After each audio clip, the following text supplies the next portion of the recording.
Hello everyone and welcome to another episode of the Arcade Cabinet. This week we're looking at Guardian Heroes. Dan, once again you've been spending quite a lot of time with this one. Yes, I have. Tell us a bit about Guardian Heroes. Who are these Guardian Heroes and what are they heroes of guarding? It's a remake of a very well-loved Sega Saturn game called Guardian Heroes.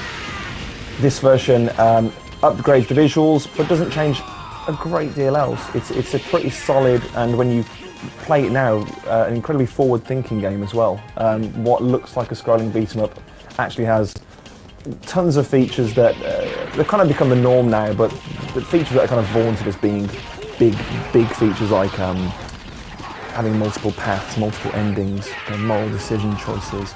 All those aspects are featured in this. And yet it's meant to be a scrolling beat-em-up. I will say this did pass me by the first time. I don't think I had a Saturn. I don't think I knew anyone with a Saturn. A rare breed. It wasn't a particularly popular console, was No. it? So a lot of people are going to have missed this the first time round. Absolutely, and that's why it's great that it's actually hit XBLA. It's a bit like Radiant Silvergun that's hit recently as well. Another Treasure game, Guardian Heroes, is by Treasure, and that's why it's taken a pretty standard genre that most people are very, really struggled to innovate on, and just single-handedly, completely re-established it as something that should be something relevant, which is a shame considering that actually happened in the mid-90s and nobody's really moved on with the scrolling beat-em-up genre since. Yeah, so as you say, it's quite innovative. Talk us through some of these innovations, you say it's got moral choices, for example. Yeah, so at certain points of the combat, like the big bad will come and talk to you, and you'll get decisions from you're insane all the way through to, oh, you've actually got a point.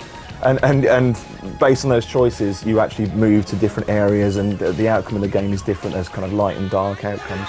But that also ties in with the multi-path element of it. So you could start off on level 1, suddenly jump to stage 6, and then suddenly find yourself in stage 21. If you were to actually look at the layout of the game, it's just this one big branching tree. It's a bit like if you think of Outrun.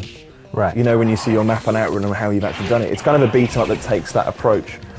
In the way you progress is completely based on where you decide to go and the dialogue choices you make throughout. Like a flowchart where you punch people. Yeah, exactly. But what else makes it really innovative is the way it works. In typical scrolling beat-em-ups, you kind of got freedom of movement around the screen. This actually operates in 3 planes, and you use the left bumper and the left trigger to hop between these 3 planes, which can kind of get you out of danger. And you can team up with a friend, and you also have this undead warrior, and that's another really, at the time, innovative aspect, is you have this undead warrior that you can issue commands to, much like an AI character in games these days. You can tell them to attack, defend, just go utterly berserk, and they're practically invincible. So when you're playing on your own and you will find yourself completely overwhelmed by enemies, it's really useful to have someone mocking you back. Is there some kind of progression system here? Can you kind of get better as you're playing? Yeah, absolutely. The characters you choose all have the different strengths and weaknesses, but you kind of level up in real time through each stage. So if you're just beating away, you'll just see level up appear every so often.